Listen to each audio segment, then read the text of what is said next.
நாளிலும் கூட சகல பரிசுத்தவான்களோடு கூட சேர்ந்து தேவனை ஆராதிக்கவும் தேவனுடைய வார்த்தையை பகிர்ந்து கொள்ளவும் ஆண்டவர் கொடுத்த நல்ல கிருபைக்காக ஆண்டவருக்கு ஸ்தோத்திரம்.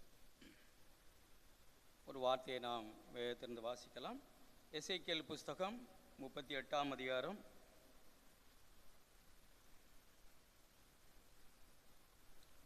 7ஆம் வசனம். அநேக வருடங்களுக்கு முன்பாக ஆண்டவர் என்னை உற்சாகப்படுத்தி உணர்த்தி இந்த பாதையிலேயே இந்த வழியிலே செல்லும்படிக்கு உணர்த்தின வசனம் 38:7.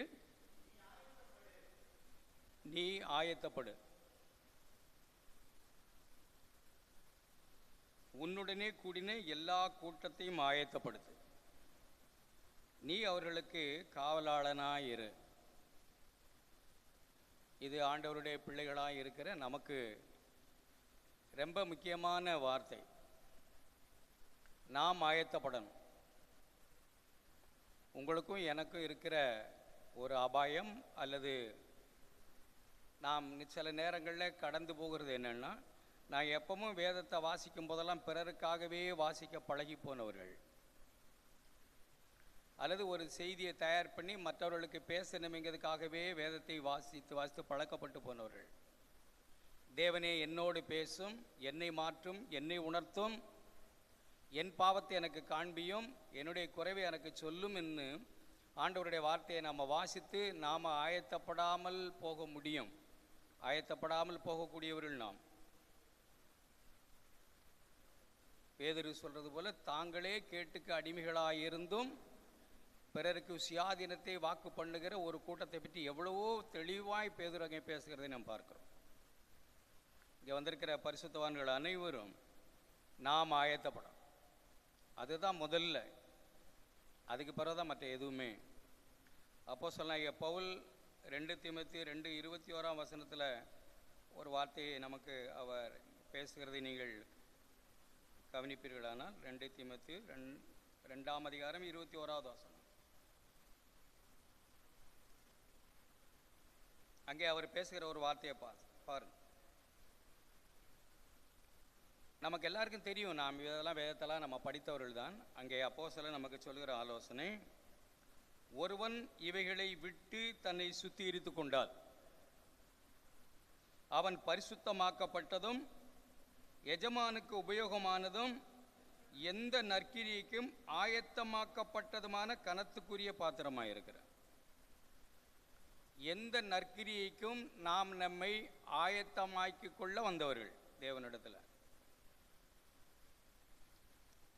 மற்றவர்களுக்கு பிரசங்கிக்கிற நாம் தானே ஆகாதவர்களாய் போக முடியும் என்று பவுல் சொல்றது போல, நாம் ஆகாதவர்களாய் போக முடியும் என்கிற விஷயத்தை நாம் விளங்கிக் கொள்ளணும். எந்த நற்கிரியம் அல்லது எந்த நற்கிரியம் சொன்னால், கிறிஸ்து என்னவெல்லாம் செய்தாரோ அதையெல்லாம் நாமும் செய்கிறதற்கு, அல்லது அவர் செய்த அற்புதங்கள் பல காரியங்கள் இல்லைனாலும் அவர் எப்படியெல்லாம் இந்த பூமியில் ஒரு வாழ்க்கை, பரிசுத்தமான வாழ்க்கை வாழ்ந்தாரோ, ஒரு மனுஷனாய், ஒரு பாடுள்ள மனுஷனாய் இந்த பூமியில் வந்து எப்படி ஒரு வாழ்க்கை வாழ்ந்தாரோ அந்த வாழ்க்கை வாழ பரிசுத்தமாக்கப்பட்டதும் ஆயத்தமாக்கப்பட்ட கனத்துக்குரிய பாத்திரமாய் நாம் மாறணும். அதை இங்கே நான் பல காரியங்களை நான் வாசிக்கிறேன். 22ஆம் வசனம், பாலியத்துக்குரிய இச்சைகளுக்கு விலகி ஓடி. நாம் ஏனோதானோன்னு இருக்கக்கூடாத ஒரு விஷயம் இது ஒன்று. நமக்கு இப்போ சோசியல் மீடியாவெல்லாம் நீங்கள் உங்களுக்கு பார்த்தாலே பதற மாதிரி தான் இருக்குது, கேட்கவே முடியாது காதுகளில். நாம் ஒன்றும் அதுக்கு விதி விலக்கல்ல. நாம் யாரையோ சொல்கிறாங்க, யாரோ அப்படின்னு நாம் நினைக்காம, நல்ல மூப்பர்கள் சொல்கிறத 80 வயசானாலும் 70 வயசானாலும் ஆனாலும் பாலிய இச்சைக்கு விலகி ஓடணும். அது ஒரு பேச்சிலே ஒரு சந்தோஷம் இருக்கிறது. அந்நிய அல்லது பெண்களிடத்தில் ஆப்போசிட் செக்ஸ் கிட்ட பேசுகிறதுல ஒரு சந்தோஷம் இருக்கிறது. அதெல்லாம் ஊழியக்காரர்களாக இருக்கிற நமக்கு, நாம் பரிசுத்த ஆவியினால் நடத்தப்படுவர்களாக இருந்தால் நமக்கு புரியும். அது நாம் மனைவி அல்லாத ஒரு ஸ்திரீனிடத்தில் பேசுகிற சந்தோஷம் என்ன, அதில் இருக்கிற சந்தோஷத்தை நாம் காணுவோம்.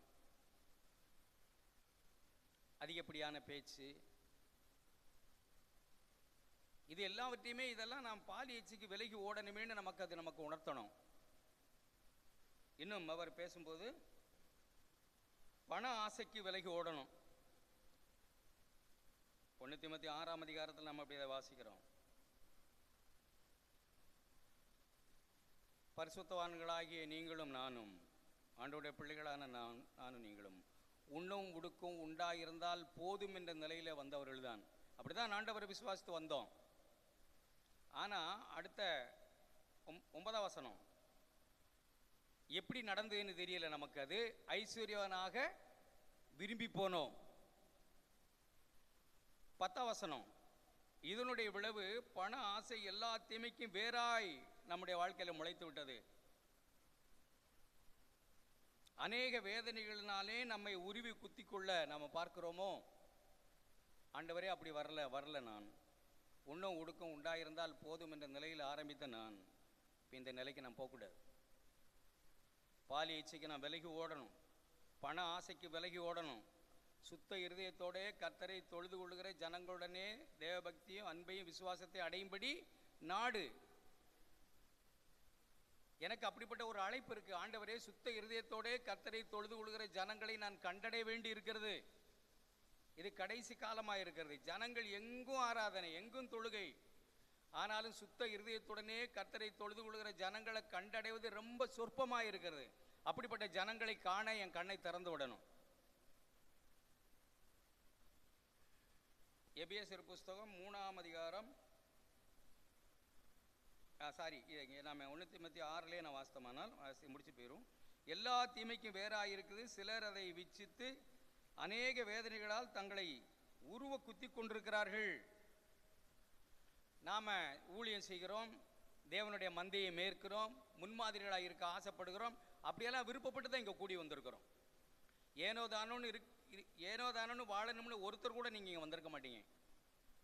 ஒரு நல்ல விருப்பத்தோடும் கிறிஸ்துவே உங்களைப் போல என்னை ஆக்கும், உங்களைப் போல நல்ல மேய்ப்பன் ஆக்கும், உங்களைப் போல நல்ல ஊழியன் ஆக்கும், உங்கள் மாதிரியாக என்னை மாற்றும். அப்படிப்பட்ட பாரத்துடனும் விருப்பத்துடன் தான் இங்கே நாம் கூடி வந்திருப்போம். ஆனால் அப்படியெல்லாம் நம்மை ஆண்டவருக்கு ஒப்பு கொடுத்த நாம் 11ஆம் வசனம், நீயோ தேவனுடைய மனுஷனே இவைகளை விட்டோடி, பண ஆசை பாலி எச்சை இவைகளை விட்டு ஓடி. ஏனென்றால் எபேசியர் புஸ்தகத்தில் நீங்கள் 5ஆம் அதிகாரத்தை வாசித்து பாருங்க. அங்கே அவர் சொல்லுகிற வார்த்தை, பவுல் நமக்கு சொல்லுகிற வார்த்தை, பரிசுத்தவான்கள் நாம். 3ஆம் வசனம், பரிசுத்தவான்களுக்கு ஏற்றபடி வேசித்தனமும் மற்ற எந்த அசுத்தமும் பொருளாசையும் ஆகியவைகளின் பேர் முதலாய் உங்களுக்குள்ளே சொல்லப்படக்கூடாது. நானே என்னை ஆயத்தப்படுத்திக் கொள்ளாவிட்டால் நான் யாரை ஆயத்தப்படுத்துவேன்? நானே இப்படியெல்லாம் என்னை ஆயத்தப்படுத்துகிறேன். ரெண்டு காரியங்களை மட்டும் அப்படி யோசிக்கலாம். பண ஆசை பாலி இச்சைக்கு விலகி ஓடி நம்மை ஆயத்தப்படுத்தணும். குடும்பம் நமக்கு எல்லாருக்கும் தெரிஞ்சது தான், ஃபெமிலியரான வார்த்தைகள் தான். தீமோத்தேயு புஸ்தகத்தில் நான் வாசிக்கிறோம். 1 தீமோத்தேயு 3ஆம் அதிகாரம்,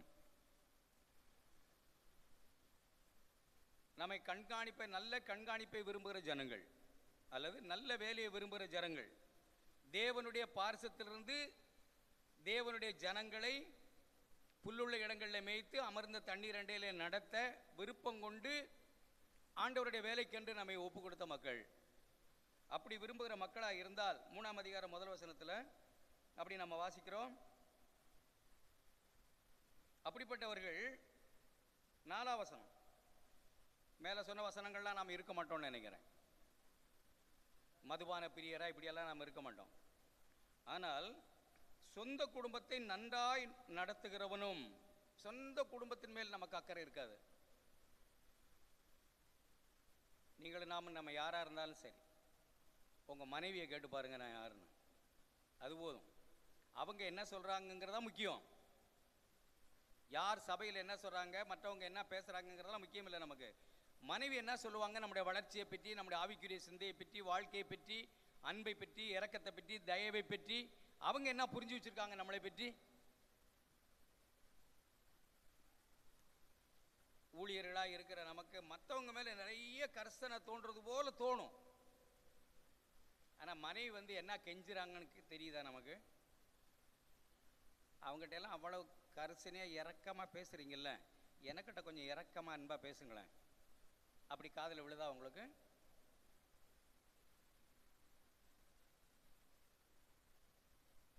என்னன்னா உடனே விட்டுட்டு ஓடி போயிடுறோம். ஊழியம்னு ரைட்டு. அதே மனைவின்னா அவங்கள தான் சொல்கிறாங்க, மனைவி தான், எனக்கு இதை ஒரு சின்ன உதவி செய்யக்கூடாதா? இப்படி தான் நம் சொந்த குடும்பத்தை அலட்சியம் செய்கிறது. சொந்த குடும்பத்தை நடத்துகிறவன் தன் பிள்ளைகளை நல்லொழுக்கம் உள்ளவர்களாக கீழ்ப்படிய பண்ணுகிறவனுமாய் இருக்க வேண்டும். ஒருவேளை நம் குறைவுபடலாம். இங்கே தேறினவன் என்று வந்து நான் நிற்க வரல. நம்ம யாரும் தேராமல் இருக்கலாம், குறைவுகள் இருக்கலாம். ஆனால் நம்முடைய அழைப்பு பிள்ளைகளை நல்லொழுக்கம் உள்ளவர்களாய் கீழ்ப்படிய பண்ணுவர்களுமாய் இருக்க வேண்டும்.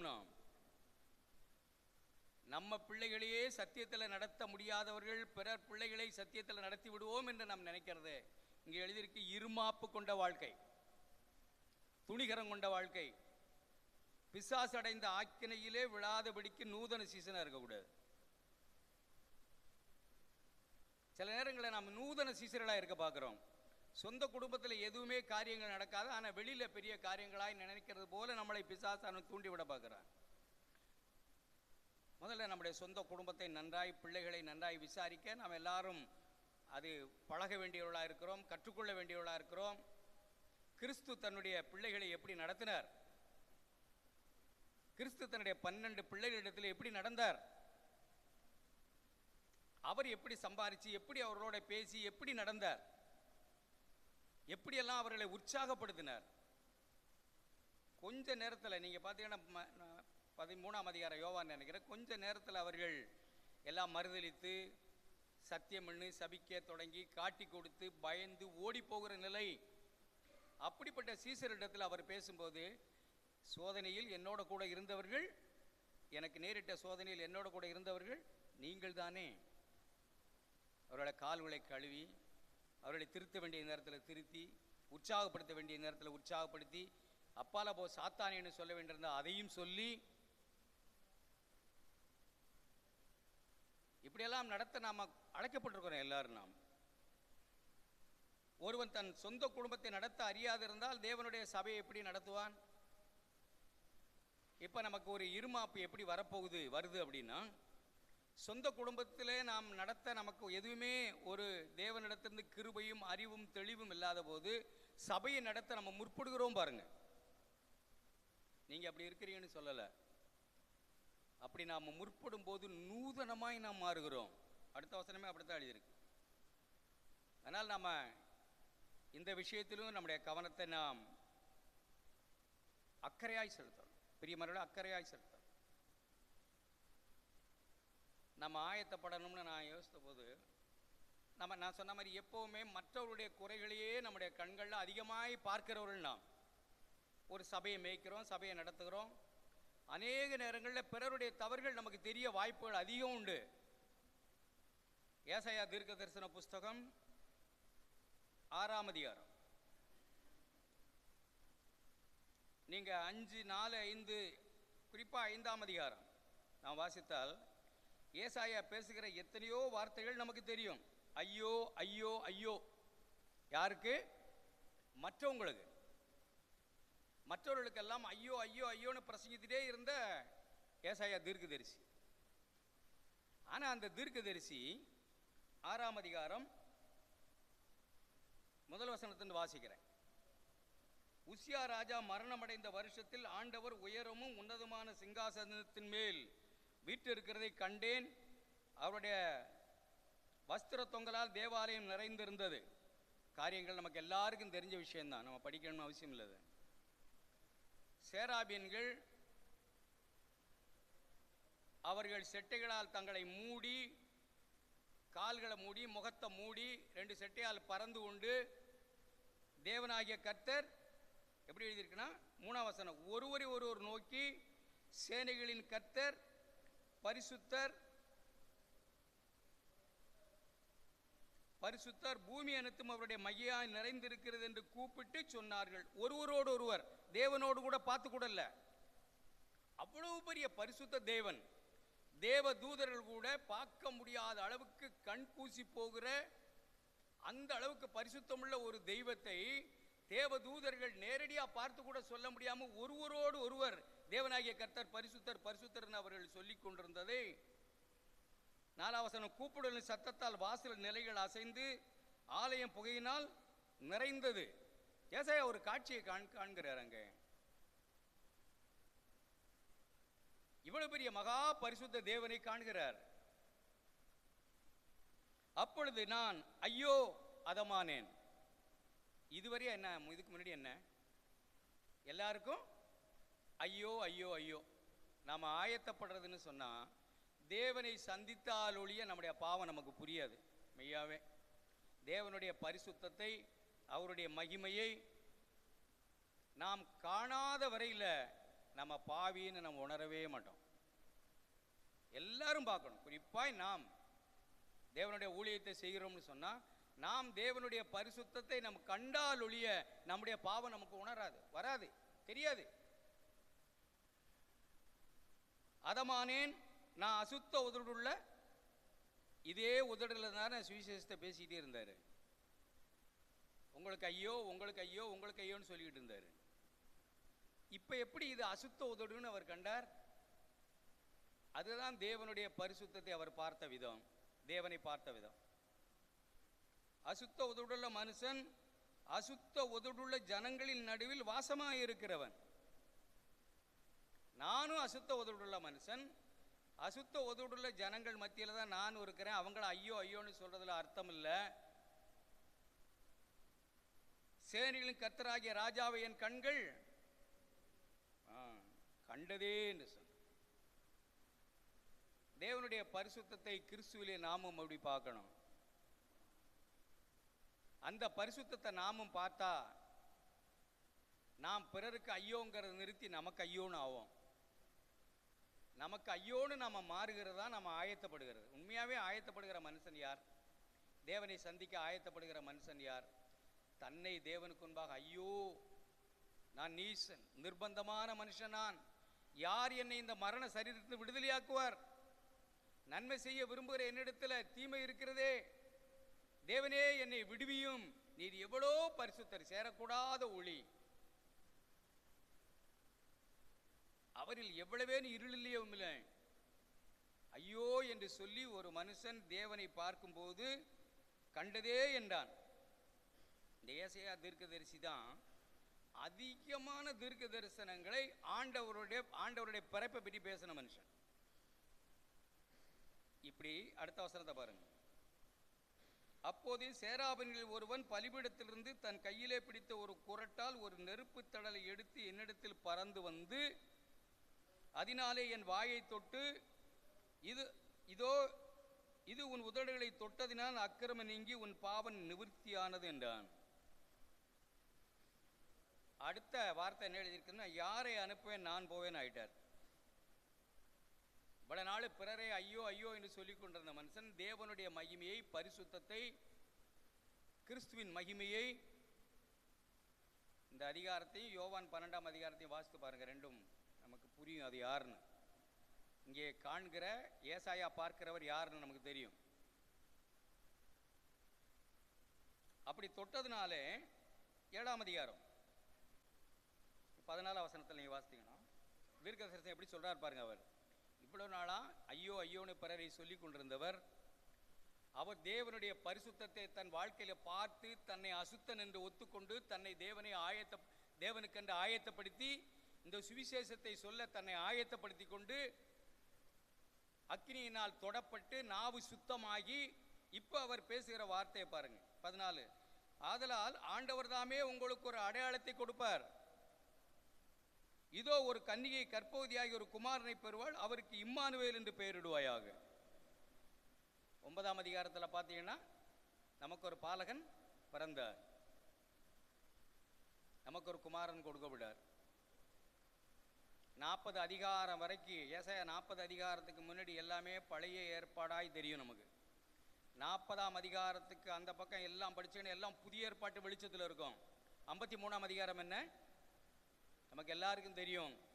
தேவன் தம்முடைய குமாரனை கொண்டு என்ன செய்கிறார் என்று. மெய்யாகவே நம்முடைய பாடுகளை ஏற்றுக்கொண்டு நம்முடைய துக்கங்களை சுமந்தார். பெரிய ஒரு லிஸ்ட்டை, ஒரு விடுதலை செய்தி, ஒரு பெரிய தேவன் தம்முடைய குமாரன் மூலமாய் செய்கிற ஒரு செய்தியை நமக்கு சொன்னார். இதெல்லாம் ஏசாயா தன்னுடைய பாவத்தை கண்டு உணர்வடைந்து தன்னை சுத்திகரித்து கொண்டு மனம் திரும்பின போது கிடைத்த வெளிப்பாடு. நாமும் நம்முடைய தேவனை சந்திக்க ஆயத்தப்படுகிறோம், ஜனங்களை ஆயத்தப்படுத்துகிறோம். நமக்கும் ஆழமான ஒரு பாவ உணர்வு உண்டாகணும். ஒரு குறிப்பிட்ட காலகட்டத்துக்கு நம்ம போய் நமக்கு யாரும் பாவத்தை குறித்து சொல்ல வேண்டியது இல்லைங்கிற ஒரு கட்டத்துக்கு வந்துடுவோம். தேவையே இல்லாத காலகட்டத்துக்கு நாம் வந்துடுவோம். காரணம், நமக்கு எல்லாம் தெரிஞ்சது போலே தோணும். இங்கே உட்காந்துருக்கிற அருமையான பரிசுத்தவான்களே, நீங்களும் நானும் உங்களை சொல்கிறேன், இந்த உலகத்தில் திருத்தப்பட வேண்டாத ஒருவர் இருந்தால் அவர் கிறிஸ்து தான். நாம் எல்லாரும் திருத்தப்பட வேண்டியவர்கள், சபையில் சகோதரர்களால் திருத்தப்பட வேண்டியவர்கள், சபையில் சகோதரர்களால் ஆலோசனை பெறப்பட வேண்டியவர்கள். நம்முடைய வாழ்க்கை திருத்தப்படணும். யாராவது எழும்பி நம்மளை திருத்தினா நம்ம எப்படி இருப்போம்? ஆனால் திருத்துதலுக்கு நம்மை ஒப்பு கொடுத்தால் நாம் ஆயத்தப்படுகிறோம்னு தான் அர்த்தம். நீதிமான் என்னை விட்டுட்டோம், நான் மட்டும்தான் நீதிமான், என்னையே நான் கூட்டிக்கிறதா? அப்படி என்னை விட சின்ன வயசில் பெரியவங்க யாருனாலும் நீதிமான்கள், ஆண்டவருடைய இரத்தத்தினால கழுவப்பட்ட விசுவாசத்தினால் நீதிமானாக்கப்பட்ட எந்த பிள்ளையும் நீதியை செய்கிறவர்கள் செய்து நீதிமான் ஆகலை. நாம் இந்த உலகம் வேணா நீதி செய்கிறவர்களை நீதிமான்னு சொல்லலாம். நாம் விசுவாசத்தினாலே நீதிமானானவர்கள். நம்ம பாவம் செய்து பாவிகளா ஆனவர்கள் அல்ல, பாவிகளா பிறந்ததுனால பாவம் செய்கிறவர்கள். தேவன் நம்மை நீதிமானாக்கி இருக்கிறார். அப்படிப்பட்ட இங்கே உட்கார்ந்திருக்கிற எந்த நீதிமானும் யாரையும் ஒரு திருத்தலுக்கு உட்படுத்தலாம், திருத்தட்டும் ஆண்டவரே, என்னை நீதிமான் என்னை குட்டட்டும், அது என் தலைக்கு என்னையை போல இருக்கட்டும் என்று நாம் இருந்தால், யோசித்து பார்க்குறோமா, நம்மளை திருத்துக்கு ஆளே கிடையாது அப்படின்னு ஒரு நிலைக்கு வர்றோமா? நம்ம ஆயத்தப்படலை. நம்ம ஆயத்தப்படணும். எல்லாரும் நம்ம ஆயத்தப்படணும், தேவனை சந்திக்க ஆயத்தப்படணும். அடுத்த ஒரு காரியத்தை நம்ம வாசித்தோம், உன்னோட கூடுன. இன்னும் ஒருத்தரை நான் வாசிக்கிறேன், ஏசாயாவை பார்த்தோம். இன்னும் ஒருவரை நாம் பார்த்தோம்னா வேதத்தில், புதிய ஏற்பாட்டில் யோவான், அப்போஸ்தலனாகிய யோவான். அவருக்கு என்ன வயசுன்னு சொல்லுவாங்க பொதுவாக நமக்கு தெரிஞ்சதை யாராவது சொல்லுங்களேன்? இப்படியே கவனிச்சுக்கிட்டே இருந்தால் ஒரு மாதிரி இருக்கலாம். அவருக்கு 95 வயசுன்னு சொல்லுவாங்க. அவரை பழுத்த ஒரு பரிசுத்தவான். அந்த பரிசுத்தவான் ஆண்டவரை காண்கிறார். 1ஆம் அதிகாரம். நம்ம எல்லாரையும் விட, இந்த பூமியில் இருந்த எல்லா மனுஷரை விட அவர் மார்பிலை சாய்ந்திருந்தவர். அவர் அந்த யோவான் 12ஆம் வசனத்திலிருந்து வாசிக்கிறேன். அப்பொழுது என்னுடனே பேசின சத்தத்தை பார்க்க திரும்பின போது 7 பொன் குத்துவிளக்குகளையும் அந்த குத்துவிளக்கின் மத்தியில் நிலையங்கி தரித்து மார்பருகே பொற்கச்சை கட்டியிருந்த மனுஷகுமாரன் கொப்பானவரை கண்டேன். அவரை பார்த்து அவருடைய பரிசுத்தத்தை விவரிக்கிறார். அவர் அது 16ஆம் வசனம் வரைக்கும் எழுதி, நீ வீட்டில் போய் வாசித்து பாரு. அது 16ஆம் வசனம் வரைக்கும் அவருடைய பரிசுத்தத்தை அவர் எழுதுகிறார். 17ஆம் வசனம், நான் அவரை கண்டபோது, அவருடைய பரிசுத்தத்தை கண்டபோது, அவருடைய மகிமையை கண்டபோது, அவருடைய தாழ்மையை கண்டபோது. வெளிப்படுத்தல் 1ஆம் அதிகாரம் 17ஆம் வசனம். நீங்க மேல இருந்து 12 படிச்சா அவரை பற்றி நான் வாசிக்கிறவருடைய மேன்மையான பரிசுத்தத்தை அவர் காண்பிக்கிறார். 17ஆம் வசனம், நான் அவரை கண்டபோது. நம்ம பார்க்கணும் அவரை. உண்மையாவே அவ்வளவு பெரிய பரிசுத்தவான், 95 வயது நிரம்பின பழுத்த பரிசுத்தவான். அவரை கண்டபோது முகமுகமாய் அப்படி நிக்கலாமா? நிமிர்ந்து, இதோ வந்திருக்கிறேன் நம்முடைய பரிசுத்தவான், என்னை பரிசுத்தமாக்கி கொண்டவன், நீதிமான் அப்படின்னு வந்து நிக்கலாமா? நிக்க முடியல. நிக்கலாமான்லாம் ஒண்ணுமே இல்லை, நிக்க முடியல. அவரை கண்டபோது செத்தவனை போல அவருடைய பாதத்தில் விழுந்தேன். அவருடைய பரிசுத்தத்துக்கு முன்னாடி நம்ம எல்லாரும் இப்படி செத்தவர்களை போல ஆகிறது தான். அவருடைய பரிசுத்தத்தை நம்ம கண்டா அப்படிதான் இருப்போம். அதுதான் ஆயத்தமாகிறோம்னு அர்த்தம். யாரை சந்திக்க? நம்முடைய தேவனை சந்திக்க நாமே ஆயத்தமாகணும்ல. அதுக்கு பிறகு அடுத்தவங்க, அது ரைட்டு. செத்தவனைப் போல் ஆனேன். அவருடைய பாதத்தில் விழுந்தேன்.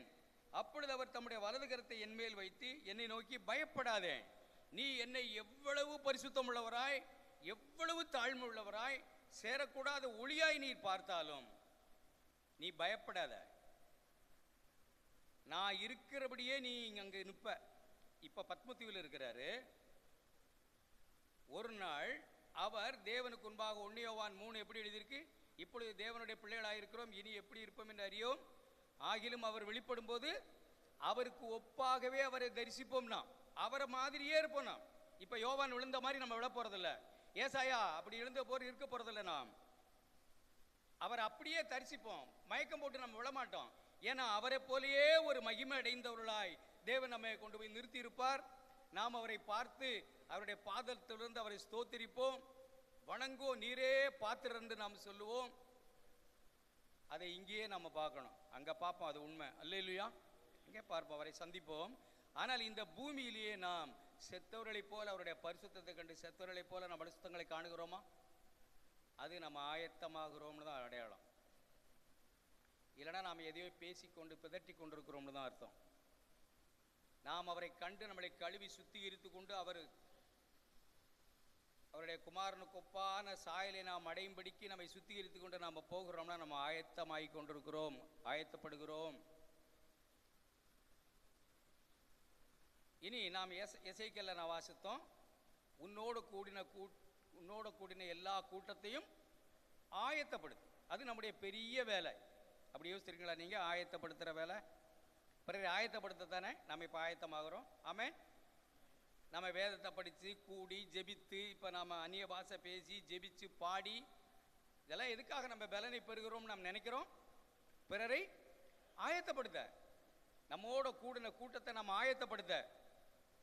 அதற்கு 2 தீமோத்தேயுவின் புஸ்தகம் 2ஆம் அதிகாரம் 15ஆம் வசனத்தை ஒரு வசனத்தை வாசித்து நாம் வெட்கப்படாத ஊழியக்காரர்களாக இருந்து, அருமையான சகோதரர்களே, சத்தியத்தை நிதானமாய் 15ஆம் வசனம், சத்தியத்தை நிதானமாக நம் பகுத்து போதிக்கிறவர்களாக இருக்கணும். உங்களுக்கும் எனக்கும் விழுந்த கடமை. சில நேரங்களில் சத்தியத்தை நாம் நிதானமாய் பகுத்து போதிக்கிறது இல்லை. படித்தது கேட்டது எல்லாம் நமக்கு இருக்கும், நம்ம இல்லைன்னு சொல்லலை. இந்த படித்தது கேட்டது எல்லாவற்றையும் நாம் அப்படியே சொல்லிட்டு நம்ம பாட்டில் போகிறோம். வேத வார்த்தை என்ன நோக்கத்தோடு, என்ன ஆழத்தில், என்ன அன்போடு, என்ன இரக்கத்தில், என்ன கரிசனையோடு எழுதப்பட்டிருக்கு அப்படிங்கிறத நாம் பார்க்க வேண்டியவர்களாக இருக்கிறோம். 15ஆம் வசனம், நீ வெட்கப்படாத ஊழியக்காரனாயும் சத்திய வசனத்தை பகுத்து போதிக்கிறதுக்கு நான் வெட்கப்படக்கூடாது. ஏன் வெட்கப்படுகிறோம்? கூட்டம் குறைஞ்சிரும். சத்திய வசனத்தை பகுத்து போதிச்சோம்னா ஜனங்கள் பாவ உணர்வடைவார்கள், அவருடைய பாரம்பரியங்கள் ஒழியும், அவருடைய மனுஷியம் ஒழியும், அவருடைய பாவங்கள் வெளியரங்கமாகும். இதுக்கு நான் வெட்கப்படுறேன். பகுத்து போதிக்கிறது ஒன்னோடன்னு சம்பந்தப்படி எங்கெங்கே எழுதியிருக்கு, இது ஏன் எழுதிருக்கு, சேர்த்து எழுதியிருக்குன்னு பகுத்து அப்படியே டிவைட் பண்ணி எழுதியிருக்கு. டிவைட் அப்படியே நாராக கிழிச்சு அப்படி கூட சொல்லலாம். அதை என்னத்துக்கு இவ்வளவு வியாக்கியானம் பண்ணணும் அப்படின்னு கேட்பாங்க. அதில் தான் ஜீவன் இருக்கு, அதிலே ஜீவன் இருக்கிறது. அதை அப்படி பகுத்து நிதானமாய் நாராய் கிழிச்சு வியாக்கியானம் பண்ணுவாங்க சிலர். எதுக்கு இவ்வளோ வியாக்கியானம் பண்றாங்கன்னு தோணும். அதில் தான் ஜீவன் இருக்கு. விதையில தானே ஜீவன் இருக்கு, கொட்டையில தானே ஜீவன் இருக்கு, மாங்கொட்டையில தானே ஜீவன் இருக்கு, வித்துல தானே ஜீவன் இருக்கு. அப்ப நிதானமாய் நம்ம பகுத்து போதிக்க வேண்டியவர்களாய் நாம் இருக்கிறோம். வெட்கப்படாத ஊழியக்காரனாய் நிதானமாய் வசனத்தை பகுத்து போதிக்கிறவனாய் இருக்க வேண்டும். ஜனங்களை நாம் ஆயத்தப்படுத்துகிறோம். சபைக்கு வருகிற அருமையான பரிசுத்தவான்களை எல்லா பிள்ளைகளும், சபைக்கு வருகிற எல்லா பிள்ளைகளும், யோவான் சுவிசேஷம் 12ஆம் அதிகாரம் 21ஆம் வசனம் நமக்கு எல்லாருக்கும் தெரிஞ்ச செய்தி தான் அது. அங்கே ஒருத்தர் பேசுகிற வார்த்தையை கேளு. 21, அவர்கள் கலிலே நாட்டு பெத்சாயிதா ஊரானாகிய பிலிப்பினிடத்தில் வந்து, ஐயா, இயேசுவை காண விரும்புகிறோம் என்று அவனை கேட்டுக்கொண்டார். நம்மிடத்தில் சபை கூடி வருகிற ஜனங்கள், சபை கூட வருகிற, நம்மோட கூட சபை கூடுகிற எல்லா ஜனங்களும் யாரைத்தான் பார்க்க விரும்புகிறான்னு நினைக்கிறோம்? இயேசுவை காணத்தான் விரும்புகிறாங்க. ஆனால் அநேக நேரங்களில் இயேசுவை நாம் மறைத்து நாம் வெளிப்படுகிறோம். நம்முடைய பெரிய வீர தீர செயல்களே எப்போ பார்த்தாலும் பேசிக்கிட்டு இருக்கோம். நான் அப்படி வாழ்கிறேன், இப்படி வாழ்கிறேன், இப்படி வாழ்ந்தேன், அப்படி வாழ்ந்தேன். ரைட்டு தான். நம்ம யாரைத்தான் காண்பிக்க அழைக்கப்பட்டிருக்கிறோம்? இயேசுவை. இன்னும் நீங்கள் யோவான் சுவிசேஷத்தில் வாசித்தீங்கன்னா 2ஆம் அதிகாரம் நாம் எப்படி காட்டணும்னு அழைக்கப்பட்டிருக்கோம். நான் அப்படி தான் விசுவாசிக்கிறேன். ஜனங்களை நாம் நம்மோட கூடின கூட்டத்தை ஆயத்தப்படுத்தணும். இயேசுவை அவர்களுக்கு காண்பிக்கணும். நம்முடைய சொந்த கருத்துக்கள் அல்ல. அவரே இரட்சகர், அவரே நீதிமானாக்குகிறவர், அவரே மரித்தவர், அவரே எழுந்தவர், அவரே நமக்காக பிதாவினிடத்தில் பிதாவின் வலது பார்சத்தில் நமக்காய் பரிந்து பேசுகிறவர். அவரே ஜனங்களுக்கு காட்ட நாம் அழைக்கப்பட்டிருக்கிறோம். 1ஆம் அதிகாரம் 43. மறுநாளிலே இயேசு கலிலேயாவுக்கு போக மனதாயிருந்து பிலிப்பை கண்டு, நீ எனக்கு பின் சென்று வா என்றார். பிலிப்பு என்பவன் அந்திரேயா, பேதுரு என்பவருடைய ஊரானாய பெத்சாயிதா பட்டணத்தான். பிலிப்பு நாத்தான்வேலை கண்டு, நியாயப்பிரமாணத்திலே மோசேயும் தீர்க்கதரிசிகளும் எழுதியிருக்கிறவரை கண்டோம்.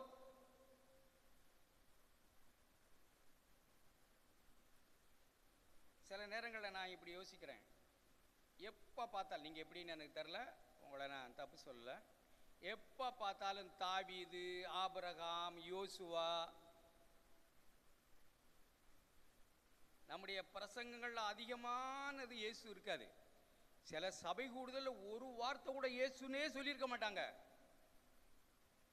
நீங்கள் கவனித்து பார்த்தீங்கன்னா, உங்கள் சபையில் கவனித்து பார்க்குறவங்க இருந்தாங்கன்னா கேட்பாங்க, பிரதர் இன்னைக்கு இயேசுன்னு ஒரு வார்த்தை கூட சொல்லலையே, ஏதோ யூதர் கூடுக மாதிரி இருந்தது. இன்னைக்கு யூதர்கள்லாம் சேர்ந்து கூடுவாங்கல்ல, அவங்க யாரை பேசுவாங்க?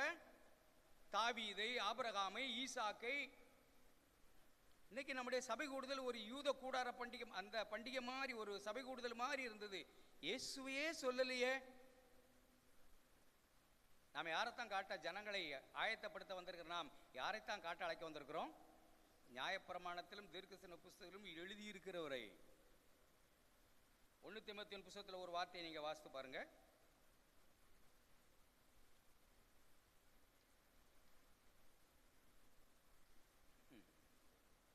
இயேசுவை நாம் கண்டால், இயேசுவை நாம் ஜனங்களுக்கு காண்பித்தால் எப்படி பேசுவோம், எப்படி நாம் அவர் நடப்பிப்போம் அப்படின்னு எழுதியிருப்பார். கற்பனை 5ஆம் வசனம், 1 தீமோத்தேயு 1:5. கற்பனையின் பொருள் சுத்தமான இதயம், நல்ல மனசாட்சி, மாயமற்ற விசுவாசம். இதெல்லாம் யார்கிட்ட இருந்தது? கிறிஸ்துவனிடத்தில். அவரைத்தான் நம்ம எப்போதும் ஃபோக்கஸ் பண்ணுவோம். அவர் தான் இரட்சகர், அவர் தான் உயிரோடு எழுந்தவர். அவரை மட்டுமே உயர்த்துவோம். மாம்சமான எவனும் தேவனுக்கு முன்பாக பெருமை பாராட்டாதபடிக்கு அவரே தேவனால் நமக்கு ஞானமும் நீதியும் பரிசுத்தமும் மீட்புமானார். முன்ன பின்ன மாற்றி சொல்கிறேன், படிச்சிருக்கீங்களா? 1ஆம் அதிகாரம் கடைசி 30-31. மாம்சமான எவனும் தேவனுக்கு முன்பாக மேன்மை பாராட்டாதபடிக்கு அவரே. 6ஆம் வசனம், இவைகளை சிலர் நோக்காமல் வீண் பேச்சுக்கு இடம் கொடுத்து விலகி போகி தாங்கள் சொல்லுகிறது என்னதென்னு தாங்கள் சாதிக்கிறது என்னதென்னு அறியாதிருந்தும் என்ன போதகராக இருக்க விரும்புகிறார்கள்? நியாயப்பிரமாண போதகர்கள். அதை செய்யாதே, இதை செய்யாதே, அதை தொடாதே, இதை தொடாதே, இப்படி செய்யாதே, அப்படி செய்யாதே அப்படின்னு சபையில் நியாயப்பிரமாணங்களை எடுத்துக்கொண்டு போதிக்கிற போதகர்களாய் நாம் மாறி ஜனங்களை ஆயத்தப்படுத்தாமல், கிறிஸ்துவை சந்திக்க ஆயத்தப்படுத்தாமல் ஆக்கிவிடுவோம். நியாயப்பிரமாணம் ஒரு மனுஷனை நீதிமான் ஆக்குகிறதுன்னு வேதம் தெளிவாய் சொல்லுது. நியாயப்பிரமாணத்தினாலே ஒரு மனுஷனும் தேவனுக்கு முன்பாக நீதிமான் ஆகிறதில்லை. நமக்குள்ளே ஒரு ஆவியின் பிரமாணம் இருக்கிறது, அது கிறிஸ்துவின் பிரமாணம். கிறிஸ்துவின் ஆவியின் பிரமாணம் ரோமர் 8 அப்படி எழுதியிருக்கு. அந்த ஆவியின் பிரமாணம் நம்மை பாவ மரணத்திலிருந்து நம்ம விடுதலை ஆக்கி கிறிஸ்துவை போல நம்ம கிறிஸ்துவின் சிந்தையை நமக்கு தருகிறது. அதை நாம் விட்டு நியாயப்பிரமாண போதகர்களாக இருந்து அதை செய்யக்கூடாது, இதை செய்யக்கூடாது, இதை செய்யக்கூடாது, எல்லாம் வெளியில் எல்லா ஜனங்களையும் நல்லாக்கிறோம். இருதயமோ உதவியினால் இந்த ஜனங்கள் என்னிடத்தில் அன்பு கூர்ந்து, நாம் அப்படி இருக்கிறதுனால பிறரையும் அப்படி ஆக்கி விடுறோமோ அப்படின்னு தான் நாம் சிந்திக்கணும். உதடுகளினால் இந்த ஜனங்கள் என்னிடத்தில் அன்பு கூறுகிறார், உள்ளமோ அதெல்லாம் நமக்கு கண்டா கஷ்டமாக இருக்க வேண்டாம். ஐயோ, இந்த ஜனங்கள் உதடுகளினால் தானே இப்படி இருக்காங்க, அவர்கள் உள்ளம் பொருளாசையினால் நிறைந்திருக்கிறது. இம்மைக்குரிய கவலை, பெருந்தின்றி லௌகீக கவலையில் நிரம்பி இருக்கிறது. இவர்கள் ஆயத்தப்படணுமே. இவர்கள் தேவனை சந்திக்க ஆயத்தப்படணுமே, நானும் இவர்களும் ஆயத்தப்படணுமே. நான் ஒரு நியாயப்பிரமாண போதகனாக இருந்து பழைய ஏற்பாட்டு போதகன் போல நான் இருந்துடக்கூடாதே. நான் என்னை கண்டேன். இப்போ என்னை நான் நடத்துகிற, நான் ஆயத்தப்படுத்துகிற ஜனங்களை நான் கண்டு,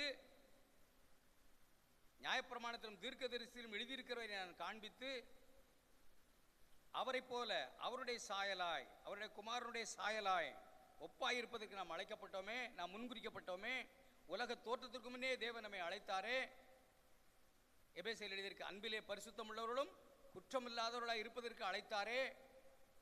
இதற்கு உலக தோற்றத்துக்கு முன்னே நம்மை அழைத்தாரே, பிரியமானவருக்குள் நம்மளை வைத்தாரே அப்படின்னு ஜனங்களுக்கு நாம் போதித்து அவர்களை நாம் ஆயத்தப்படுத்துகிறதை விட்டு விட்டால் எவ்வளவு தப்பா போகும். நான் வாசித்தமே 2 யோவான் 2ஆம் அதிகாரம் மத்தேயு.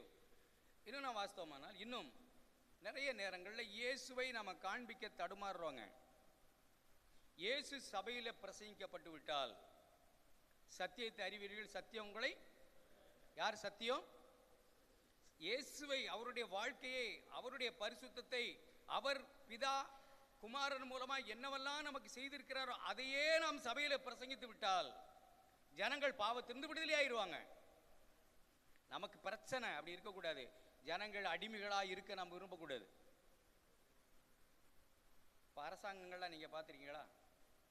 இலவசம் இலவசம் இலவசம், அதை கொடுக்குறேன், இதை கொடுக்குறேன், இதை கொடுக்குறேன், இதை கொடுக்குறேன் அப்படி சொல்லி ஜனங்கள் அப்படியே வச்சுக்கிட்டே இருப்பாங்க.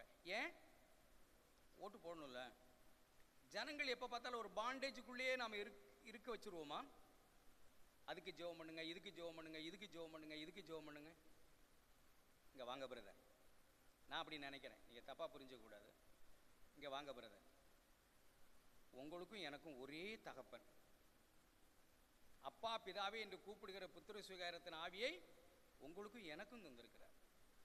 எப்போ சொன்னாங்க ஆண்டவர் போய் உங்கள் பாஸ்டரை அழைச்சிக்கிட்டு வா, நான் ஜெபத்தை கேட்குறேன், உன் ஜெபத்தை கேட்க மாட்டேன்னு எப்போ சொன்னாங்க? ஏன் என்னையே ஜெபிக்க சொல்லிக்கிட்டு இருக்கீங்க? நீங்கள் ஜெபம் பண்ணாலும் கேட்பார், நீங்கள் ஜெபம் பண்ணாலும் கேட்பார். எனக்காக நீங்கள் ஜெபம் பண்ணுங்க, உங்களுக்காக நான் ஜெபம் பண்ணுறேன். அப்படி தானே வேதம் எழுதியிருக்கு. பவுல் என்ன சொன்னார்? உங்களுக்காகவே நான் ஜெபிக்கிறேன்னு சொன்னாரா? இல்லையே. தேவனுக்கு மனுஷனுக்கு மத்தியஸ்தன் ஒருவரே யார் எழுதுனது? பவுல். நமக்காக பிதாவினிடத்தில் பரிந்து பேசுகிறவராக இருக்கிறார்னு எழுதுனது யாரு? பவுல். அவர் தான் சொன்னார் எனக்காக ஜெபித்துக் கொள்ளுங்கன்னு சொன்னார், உங்களுக்காக நானும் ஜெபிக்கிறேன்னு சொன்னார். இப்படிப்பட்ட தேவனுக்கும் நடுவில் ஒரு மத்தியஸ்தர் இருக்கிறாங்க யாராவது? ஆனால் நாம் இருக்கமா இல்லையா மத்தியஸ்தர் போல? ஜனங்களுக்கே தோணுது, ஐயா தப்பா எடுத்துக்காதீங்க, அப்படி சொல்ல ஒன்று விரும்பல, ஐயா ஜெபிச்சாதான் கேட்கப்படும். எப்பமாவது ஆண்டவர் போங்க ஐயா வளைச்சிக்கிட்டு வா, நீ ஜெபம் நான் கேட்க மாட்டேன்னு சொல்லியிருக்காரு, சொல்லுவாரா? சொன்னாரா பிரதர்னு கேட்கணும். நீங்கள் ஜெபம் பண்ணாலும் கேட்கும். நீங்களும் உங்கள் மனைவியும் சேர்ந்து ஜெபிக்கிற ஜெபத்தை கேட்காத ஒரு தெய்வம் என் ஜெபத்தை கேட்கிறாருன்னு நினைக்கிறது எவ்வளோ பெரிய தவறு. நீங்கள் ஒருமனப்பட்டு இதெல்லாம் நம்ம சொன்னோம்னா ஜனங்கள் நம்மகிட்ட வரமாட்டாங்கன்னு பயப்படுறோமா இல்லையா? எப்போ பார்த்தாலும் ஐயா ஜெபிக்கணும் ஜெபிக்கணும் ஜெபிக்கணும்னு சொல்கிற அந்த ஒரு நமக்கு ஒரு அடிமைகள், கொஞ்சம் அடிமைகள் இல்லாமல் போயிடுவாங்கன்னு பயப்படுறோமோ? இல்லை, நம்ம எல்லாரும் கிறிஸ்துவனிடத்திலே தள்ளி விடணும். அதுதான் நம்ம அழைக்கப்பட்டிருக்கோம். நம்ம யாரைத்தான் சந்திக்க ஆயத்தப்படுத்துகிறோம்? ஜனங்களை, நம்மை அல்ல, கிறிஸ்துவை சந்திக்க நம்ம ஜனங்களை தள்ளி விடுகிறோம். இப்படிப்பட்ட சிந்தனைகள் இருந்து ஜனங்களை விடுதலையாக்கி சத்தியத்தை, உனக்கு எனக்கு ஒரே பிதா தான், நீயும் பாவியாயிருந்து கிறிஸ்துவின் ரத்தத்தினாலே மீட்கப்பட்டவன், நானும் பாவியாக இருந்து கிறிஸ்துவின் ரத்தத்தினாலே மீட்கப்பட்டவன். நான் விசேஷம் ஒன்றும் இல்லை, ஊழியம் ஒரு அழைப்பது, அது வரம், அது கிருபை, அவ்வளவுதானே தவிர நீயும் நானும் ஒன்று தான். நீ அப்பான்னு கூப்பிட்டாலும் கேட்பாங்க, நான் அப்பான்னு கூப்பிட்டாலும் கேட்பாங்க. கேட்க மாட்டாங்களா? நம்ம ஏதாவது விசேஷமா? அப்படின்னா நம்ம ஆயத்தமாகலைன்னு அர்த்தம். நாமே ஆயத்தப்படலை, சம்திங் ஸ்பெஷல். பவுல் ஆயத்தமாகி எப்படி தான் போனாங்க? பரிசுத்தமாகி பரிசுத்தமாகி பரிசுத்தமாகி எப்படி தான் போய்கிட்டு இருந்தாங்க? உங்களில் எல்லாரிலும் நான் பரிசுத்தன்னா எப்படி? பாவிகளில் பிரதான பாவி. அப்போஸ்தலர் எல்லாரிலும் சிறியவன், பரிசுத்தவான்கள் எல்லாரிலும் ஒன்றும் இல்லை. அவருடைய பரிசுத்தம் தேவனை அறிகிற அறிவு அப்படியே ஒன்றுமில்லை ஒன்றுமில்லைன்னு போகுது. நம் தேவனை அறிந்தது எப்படி ஆகுது? நான் சம்திங் ஸ்பெஷல். பிரியமான பரிசுத்தவான்களே, நம்முடைய அழைப்பு அதுவல்ல. நாம் ஜனங்களை ஆயத்தப்படுத்த வந்தவர்கள். இயேசுவை காட்டணும். மத்தேயு எழுதின சுவிசேஷம் 17ஆம் அதிகாரம். நமக்கு எல்லாருக்கும் தெரிஞ்ச பகுதி, நீ உங்களுக்கு தெரியாத ஒன்றே நான் சொல்ல. அங்கே மறுரூப மலையில் 3ஆம் வசனத்தை வாசிக்கிறேன். அப்பொழுது மோசேயும் எலியாவும் அவரோடு கூட பேசுகிறவர்களாக அவர்களுக்கு காணப்பட்டார்கள். அப்பொழுது பேதுரு இயேசுவை நோக்கி, ஆண்டவரே, நாம் இங்கே இருக்கிறது நல்லது. உமக்கு சித்தமானால் இங்கே உமக்கு ஒரு கூடாரம், மோசேக்கு ஒரு கூடாரம், எலியாவுக்கு ஒரு கூடாரம், 3 கூடாரங்களை போடுவோம்.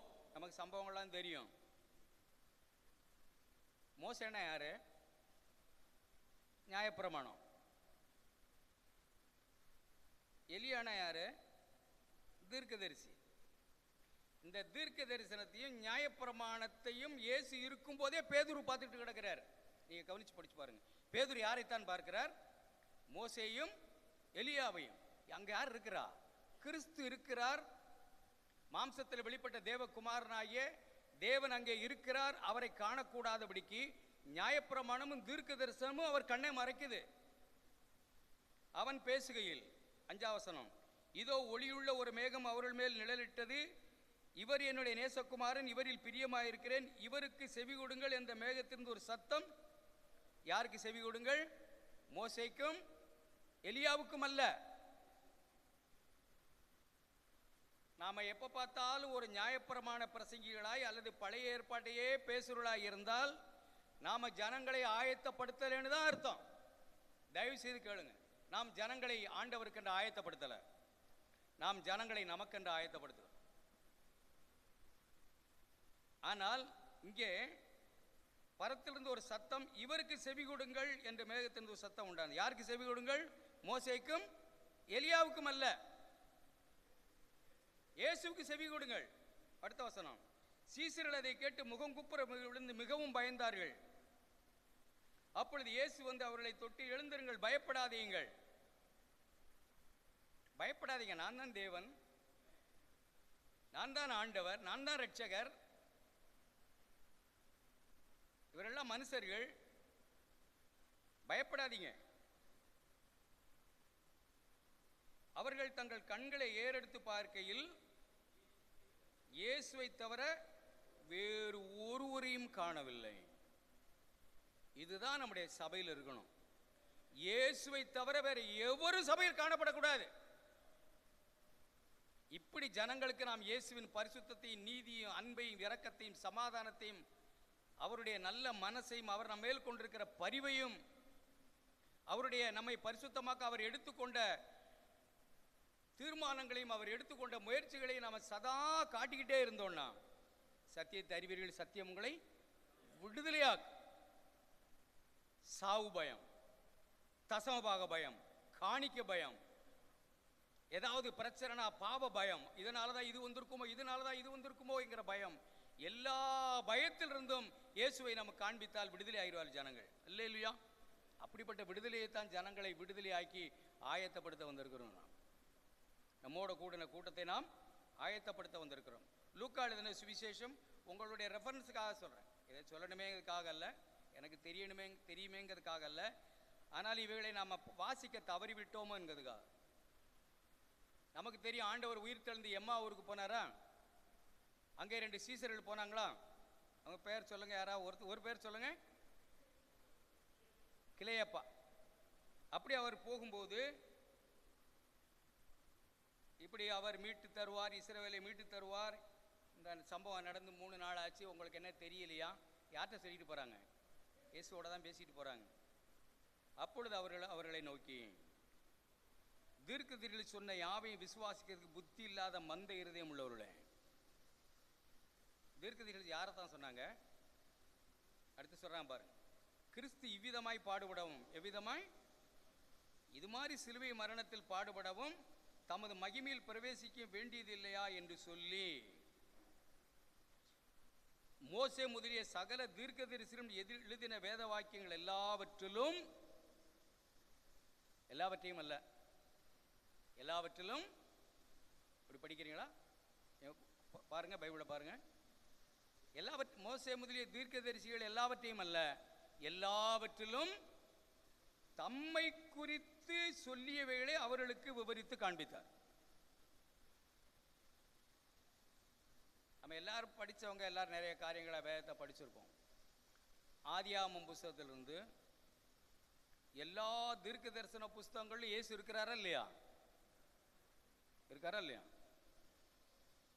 ஒரு ஆமேன்னு சொல்லுங்க. இருக்கிறாருன்னு சொல்லுவாங்க. 1 கொரிந்தியர் 10ஆம் அதிகாரத்தில் என்ன எழுதியிருக்கு? ஞான கண்மலின் தண்ணீரை குடித்தார்கள், அவர்களோடு கூட சென்ற ஞான கண்மலை கிறிஸ்து. அப்பம், மன்னா, ஆட்டுக்குட்டி எல்லாம் யாரைத்தான் சொல்லுது? பலி யாரைத்தான் சொல்லுது? கிறிஸ்துவை. அதை நாம் விட்டு விடுகிறோம். அந்த கிறிஸ்துவை பார்க்க நாம் தவறி விடுகிறோம். ஜனங்கள் எப்படி விடுதலை ஆவாங்க? நாம் இயேசுவை இருந்தால் நாம் விடுதலை ஆகிடுவோம், சத்தியத்தை இருந்தால் விடுதலை ஆகிடும். அப்படி சொல்லி அவர்கள் பேசின போது அவர்கள் சொல்லுகிறாங்க, அவங்களும் சொன்னாங்க. 32ஆம் வசனம். அவர்கள் ஒருவர் நோக்கி வழியிலே அவர் நம்முடனே பேசின வேத வாக்கியங்களை விளக்கி காட்டின போது நம்முடைய இருதயம் நமக்குள்ளே கொழுந்து விட்டு எரியவில்லையா என்று சொல்லி கொண்டார்கள். சபையிலே ஆண்டவரை மட்டுமே உயர்த்தி அவருடைய பரிசுத்தத்தை, அவருடைய நீதியை, அவர் நமக்கு சிலுவையிலே செய்ததை, அவருடைய மனதை சபையிலே நாம பிரகடனப்படுத்தினால் நம்முடைய இருதயம் என்ன செய்யும்? கொழுந்து விட்டு எரியும், வாழ நிமிர்ந்து துடிக்கும், ஆசை வரும். இயேசுவை போல ஆகணுமேன்னு இருக்கும், அவரை போல பேசணுமேன்னு இருக்கும், அவரை போல ஒரு வாழ்க்கை வாழணுமேன்னு இருக்கும். நாம் அப்படி காண்பிக்கிறதில்ல. நம்மை தாவீதை பேசுகிறோம், அல்லது இந்த உலகத்தின் அற்பமானவைகளை வாங்கி கொடுக்கிற இடைத்தரகர்கள் போல இருக்கிறோம். கர்த்தர் உனக்கு அதை தெரியும். சபையில் நிறைய விற்கிறாங்க வாங்கி. என்னன்னது? இந்த உலகத்தின் காரியங்கள். கர்த்தர் அதை கொடுப்பார், இதை கொடுப்பார், இதை கொடுப்பார், அதை கொடுப்பார், பரலோகத்தை தவிர எல்லாம் கொடுப்பார். ஸ்கூலில் சொல்லுவாங்கள்ல, படிப்பை தவிர செருப்பு வரை கொடுப்பாங்க. சபையில் பரிசுத்த வாழ்வை தவிர பாக்கி எல்லாம் இந்த உலகத்தின் மேன்மையும் சாதாரண கிருபைகள். இந்த உலகத்தில் சாதாரண எல்லா மனுஷருக்கும், நல்லோருக்கும் தீயோருக்கும் கிடைக்கிற எல்லா நன்மைகளையும் சபை மக்களுக்கு கொடுக்க நாம் ஆசைப்படுகிறோம். இல்லை, அது இல்லை. சபை மக்களுக்கு நம்மோட கூடி வருகிற கூட்டத்துக்கு நம்ம கொடுக்க வேண்டியது, நாம கொடுக்கிறது இல்லை, நம்ம காட்ட வேண்டியது, உற்சாகப்படுத்த வேண்டியது அவருடைய பரிசுத்தம். அவருடைய பரிசுத்தத்துக்கு பங்காளி ஆகணும். அவருடைய குமாரனுடைய சாயலுக்கு ஒப்பாய் நாம் இருக்க. இதுதான் நம்முடைய எல்லாருடைய அழைப்பு. இப்படி ஜனங்களை நாம் ஆயத்தப்படுத்தணும். காவலனாயிரு. இதை மட்டும் சொல்லிட்டு போறேன். டைம் இருக்கா பிரதர்? பிரதர் டைம் இருக்கா? காவலனாயிரு. நான் கிட்டத்தட்ட 30 வருஷங்களுக்கு மேலே சபையில் பொறுப்பாக இருந்து ஊழியம் செய்கிறேன். இன்றைக்கி என்னை நினச்சா எனக்கு அழுக தான் வருது. ஏன் அப்படின்னா, நல்ல காவலனாய் நான் இல்லைன்னு. ஒரு நல்ல காவலாளனாய் இருக்க தேவன் நம்மை அழைத்திருக்கிறார். ஒரு வார்த்தையை வாசிக்கிறேன். ஏசாயா 56ஆம் அதிகாரம். எபிரேயர் 13ஆம் அதிகாரத்தை வாசித்துட்டு நாம் அங்கே போகலாம். எபிரேயர் 13. நமக்கு ஒரு பொறுப்பு இருக்குது. உங்களுக்கு என்ன பேசுறதுன்னு நான் உணர்த்தி வைக்கப்பட்டது போல தான் சொல்கிறேன். நீங்கள் அது இப்படி இருக்கணும், இப்படி பரிசுத்தமாக இருக்கணும், அப்படி இருக்கணும். எவ்வளோ பரிசுத்தவான்கள் தான் வந்து உட்காந்துருக்கீங்க. ஆனால் நாம் நல்ல காவலாளர்களாக இருக்கணும் இல்லையா? 13ஆம் அதிகாரம் 17ஆம் வசனம். எத்தனையோ வருஷங்களாய் நாம் இதையெல்லாம் பிறரை மிரட்டுகிறதுக்கு அல்லது பிறரை பணிய வைக்கிறதுக்கு படிக்கிறதோ என்னமோ, நாம் அப்படி நீங்களும் நானும் படிக்க மாட்டோம்னு நினைக்கிறேன். என்ன எழுதியிருக்கு? உங்களை நடத்துகிறவர்கள். இந்த வசனத்தை எதுக்கு படித்து சொல்லுவோம்னு நினைக்கிறீங்க? உங்களை நடத்துகிறேன்னா உங்கள் ஆத்மாவுக்கு உத்தரவாதம் பண்ணுறேன், விழித்திருக்கிறவன் ஜாக்கிரதையாரு, நான் கண்ணீர் வடித்தானா உனக்கு ஆகாதுன்னு சொல்லதுக்கு. அப்படி இல்லை. நாங்கள் நேரத்தை படித்ததை நான் சொல்கிறேன். எப்படி தெரியுமா? உங்களை நடத்துகிறவர்கள் உங்கள் ஆத்மாக்களுக்கு உத்தரவாதம் பண்ணுகிறவர்களா. அந்த ஒரே வார்த்தையை எடுத்து பாருங்கள். நாம் ஆயத்தப்படுத்துகிறோமே, அல்லது நாம் ஆயத்தப்பட்டு நம்மோட கூடின கூட்டத்தை ஆயத்தப்படுத்துகிறோமே, அவர்களுக்கு நாம், அந்த ஆத்துமாக்களுக்கு நாம் உத்தரவாதிகள். உத்தரவாதம் யார் யார் கொடுப்பா இதுக்கு? நான் சார். செக்யூரிட்டி என்ன சொல்லுன்னு தெரியல தான், எனக்கு தெரில. சூரிட்டி இதுக்கு யார் யார் உத்தரவாதம் கொடுப்பா? இந்த ஆத்மாவுக்கு நான் உத்தரவாதிங்க அப்படின்றது போல தான் எழுதியிருக்கு. இந்த ஆத்மாவுக்கு நான் உத்தரவாதி. விழித்திருக்கிறேன். விழித்திருக்கிறேன்னா ஏதோ கண் முழிச்சு ஜெபிச்சுக்கிட்டு இருக்கேன்ற மட்டும் அர்த்தம் இல்லை, அது மேலேயும் தாண்டினது தான் அந்த அர்த்தம். விழித்திருக்கிறேன்னா ஏதோ ஒரு 2 மணி நேரம் விழித்து ஜெபிச்சிட்டேன், 1 மணி நேரம் ஜெபிச்சிட்டேன் அப்படிங்கிறது மட்டும் இல்லை. அலர்ட்டாக இருக்கிறேன். ஓநாய் வருதா, கரடி வருதா, பயப்படுறாங்களா, பாவத்தில் விழுகிறாங்களா, சோர்ந்து போயிருக்கிறாங்களா, திடநட்டு இருக்காங்களா, கடனில் இருக்காங்களா, புருஷ மனைவி எப்படி இருக்காங்க, பிள்ளைகளை எப்படி வளர்க்குறாங்க, எப்படி செலவு செய்கிறாங்க, எல்லாத்தையும் போய் கேட்டு கேட்டு தெரிஞ்சுக்கிறதுக்கு சொல்ல. கடவுளுடைய நாமம் இவர்கள் மூலமாக தூஷிக்கப்படுதா, மகிமைப்படுதா, மகிமைப்படணுமே அப்படின்ட்டு அலர்ட்டாக இருக்கிறோம். நான் எல்லாரும் அப்படி தான் இருப்பீங்கன்னு நினைக்கிறேன். ஆமேன். ஆமாம், ஏன்னா நம்ம காவலாளர்கள். அப்படி அலர்ட்டாக இருந்து விழித்திருக்கிறோளானபடியினால் போதும், அது நம்ம விழித்திருக்கிறோம். அப்படி இருக்கலாமா? ஒரு வார்த்தையை வாசித்து பாருங்க. ஏசாயா 56ஆம் அதிகாரம். நம்முடைய உத்தரவாதம், என்னுடைய உங்களுடைய உத்தரவாதம் பெருசு. நம்ம எல்லாருக்கும் ஒரு தெய்வ பயத்தை தேவன் அப்படி தான் தரணும்னு தான் நான் நினைக்கிறேன். 56ஆம் அதிகாரம்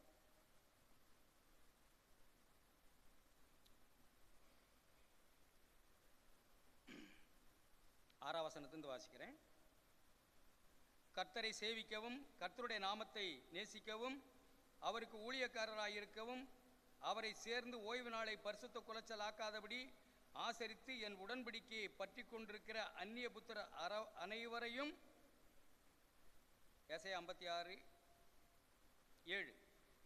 நான் என் பரிசுத்த பர்வதத்துக்கு கொண்டு வந்து என் ஜெப வீட்டிலே அவர்களை மகிழ பண்ணுவேன். அவருடைய சர்வாங்க தகனங்களும் அவருடைய பலிகளும் என் பலிபீடத்தின் மேல் அங்கீகரிக்கப்பட்டிருக்கும். என்னுடைய வீடு சகல ஜனங்களுக்கும் ஜெப வீடு எனப்படும். நாம் தான் தேவனுடைய ஆலயம். தேவ ஜனங்கள் தான், நாம் தான் சபை. இந்த கட்டடம் இல்லை, நமக்கு தெரியும். இது இல்லை, நாம் தான் தேவனுடைய ஆலயம். நம்முடைய துதி, நம்முடைய நன்றி, இதுதான் தூப வர்க்கம். உதடுகளின் கனியாகிய ஸ்தோத்திர பலியை செலுத்துகிற ஒரு பரிசுத்த கூட்டம் நாம், ஆசாரிய கூட்டம் நாம். இது தேவனுடைய வீடு. இந்த பில்டிங் எல்லாம் நாம், நம்மோடு கூடுகிற ஜனம் தேவனுடைய வீடு. எப்படி சொல்கிறார் பார். அந்த தேவனுடைய வீட்டை நான், 10ஆம் வசனம், அவனுடைய காவற்காரர் எல்லாரும் ஒன்றும் அறியாத குருடர். அப்படி சொல்லக்கூடாது ஆண்டவரே என்னை பற்றி நீர். அவர்கள் எல்லாரும் குலைக்க மாட்டாத ஊமையான நாய். சில நாய்களை பார்த்துருக்கீங்களா? தெரியும் நமக்கு. என்ன நடந்தாலும் குலைக்காது, அது பாட்டில் சாப்பிட்டு படுத்து கிடக்கும். திருட வந்தாலும், பாம்பு வந்தாலும், பூச்சி வந்தாலும் குறைக்காது. ஏன் வளர்க்குறோம்னே அவருக்கு தோணும், என்னத்துக்கு இது வளர்க்குறோம் அப்படின்னு தோணும். சிலதை பார்த்துக்கிட்டு இப்படி இலை அசைஞ்சாலே குலைச்சி கிடக்கும். இப்படி லேத காற்றுல இலை அசைஞ்சாலே குலைச்சிக்கிட்டு கிடக்கும், தூக்கத்தை கிடக்கும். ஏண்டா இதை வளர்க்குறோம்? லேசா இலை அசைஞ்சதுக்கு இப்படி குறைச்சிக்கிட்டு கிடக்கு. சில நாய்களை பார்த்தீங்கன்னா திருடன், பாம்பு இது மட்டும் வந்தால் மட்டும்தான் குலைக்கும். சில நேரங்களில் நான் என்னையும் பார்த்ததை தான் சொல்கிறேன், எதையுமே கண்டுக்கிறது இல்லை. மனுஷருடைய அபிப்பிராயம் தான் நமக்கு முக்கியம். எது எப்படி வேணாலும் நடக்கணும் சபையில், யார் எப்படி வேணாலும் இருக்கட்டும், ஒன்றும் சொல்லக்கூடாது. குலைச்சா ரெப்புடேஷன் போயிடும், பேர் போயிடும். நமக்கு ஏன் வம்பு? வர வேண்டியது போயிடும், கிடைக்க வேண்டியது போயிடும். சிலரை பார்த்தீங்கன்னா எதுக்குனாலும் குலைச்சிக்கிட்டு, சின்ன விஷயமோ பெரிய விஷயம் பார்த்ததுக்கெல்லாம் குலைக்கிறது. இப்போ என்ன செஞ்சுட்டேன்னு இதுக்கு போய் இப்படி பேசுறீங்க? என்ன செஞ்சுட்டேன்னு எனக்கு தெரியல, அதான் தெரியல, எல்லாத்துக்கும் குலைக்கிறது. சிலர் கருத்தாயிருக்கிற மேய்ப்பர்கள், அப்படித்தான் எழுதியிருக்கு, கருத்தாயிருக்கிற மேய்ப்பர்கள் அவர்கள் குலைக்க வேண்டியதுக்கு மட்டும் குறைக்கிறவர்கள். எப்போ குறைக்கணுமோ ஆழமாய் சத்தியத்தை கடிந்து கொள்வதிலும் திருத்துதலையும் புத்தி சொல்லுகிறதையும் கண்டனம் பண்ணி கடிந்து கொண்டு புத்தி சொல்லு. எப்போ எதை செய்யணும்னு கருத்தாக இருக்கிற நாய்கள். ஒரு நன்றியுள்ள நாயாய் நம்ம எஜமானுக்கு நாம் இருக்க அழைக்கப்பட்டிருக்கிறோம். ஆமென். நல்ல காவல்காரராய். ஏன்னா இந்த கடைசி காலங்களில் என்னமெல்லாமல் நடக்க போகுது. 1 கொரிந்தியர் 5ஆம் அதிகாரம் நமக்கு எல்லாருக்கும் தெரியும். பவுல் ஒரு நல்ல வேலையாள், காவல்காரர். அவர் சபைக்குள்ளே கொஞ்சம் புளிப்பை குறித்து அவ்வளவு அக்கறையாக இருந்தார். 1 கொரிந்தியர் 5ஆம் அதிகாரம் 6ஆம் வசனம். நீங்கள் மேன்மை பாராட்டுகிறது எடுத்துட்டீங்களா? நல்லதில்லை. 1 கொரிந்தியர் 5ஆம் அதிகாரம் 6ஆம் வசனம். நீங்கள் மேன்மை பாராட்டுகிறது நல்லதில்லை. கொஞ்சம் புளித்தமா பிசைந்தமா முழுவதையும் புளிப்பாக்கும் என்று அறியீர்களா? அலட்டா இருக்கிற கொஞ்சம் புளிப்பு தான் எல்லாத்தையும் சபை முழுவதும் நாசம் பண்ணும். அப்படிப்பட்டவனை புறம்பே தள்ளு, நானும் என் ஆவியும் கூடி வந்து புறம்பே தள்ளுன்னு சொன்னான்.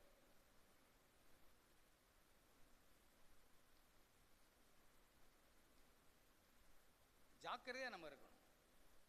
தேவனுடைய சபையை நம்ம கட்டி காக்க பொறுப்பா இருக்கணும், அக்கறையா இருக்கணும். யூதா புஸ்தகத்தில் ஒரு வசனம் எழுதியிருக்கு, அதை மட்டும் வாசித்து நம்ம நிறைவு செய்யலாம். பக்தியற்றவர்கள் பக்க வழியாய் நுழைவார்கள். நம்ம கவனமா இருக்கணும். எல்லாம் பொறுப்போட பிரயாசப்படுகிறோம். எத்தனையோ பிரயாசம் எடுக்கிற பிள்ளைகள் இங்கே வந்து உட்காந்துருக்கீங்க. ஒரு பெரிய மகிமையும் ஒரு பெரிய உத்தமும் உண்மையுள்ள ஊழியக்காரனே என்று சொல்லுகிற ஒரு அழைப்பு நமக்கு இருக்கிறது. அப்போ தேவனுடைய அந்த மந்தையில் ஒரு நல்ல காவல்காரராய் நாம் இருக்கணும்னா 4ஆம் வசனத்தில் தேவனுடைய கிருபையை காம விகாரத்துக்கு ஏதுவாய் புரட்டி ஒன்றான மெய்த்தேவனையும் நம்முடைய கர்த்தராகிய இயேசு கிறிஸ்துவை மறுதலிக்கிற பக்தியற்றவர்களாகிய சிலர் பக்க வழியாய் நுழைந்திருக்கிறார். நாம் அலர்ட்டாக இருக்கணும். உண்மையாகவே நமக்கு தெரியுதான், பக்தியற்றவர்கள், சத்தியத்தை விட்டு விலகுகிற மக்கள். நாமே இப்படி இருந்தால் தான், நானே குருடனாக இருந்தால் குருடன் வழிகாட்ட முடியாது. நானே கண் திறக்கப்பட்டவனாக இருந்தால் பக்தியற்றவர்கள் இப்படிப்பட்ட பாடுபட்டு இப்படிப்பட்ட பிரயாசங்களை அழைப்பு பெற்று வந்து ஆண்டவருக்கு ஊழியம் செய்கிற பிள்ளைகள் மத்தியிலே பக்க வழியாய் நுழைகிற பக்தியற்றவர்கள் கிருபையை காம விகாரத்துக்கு ஏதுவாய் புரட்டுகிற உள்ளே நுழைகிறதை குறித்து கவனமாக இருந்து கடிந்து கொண்டு புறம்பே தள்ளுவார்கள். இப்படி நல்ல காவல்காரராய் இருக்கணும். நானும் அப்படி விரும்புகிறேன். கர்த்தர் நம்ம ஒவ்வொருவரையும் அப்படிப்பட்ட நல்ல காவல்காரராய் ஆயத்தப்படுத்தி நல்ல காவல்காரனாய் என்னையும் உங்களையும் இருக்க ஆண்டவர் தாமே கிருபை செய்வாராக. ஆமென்.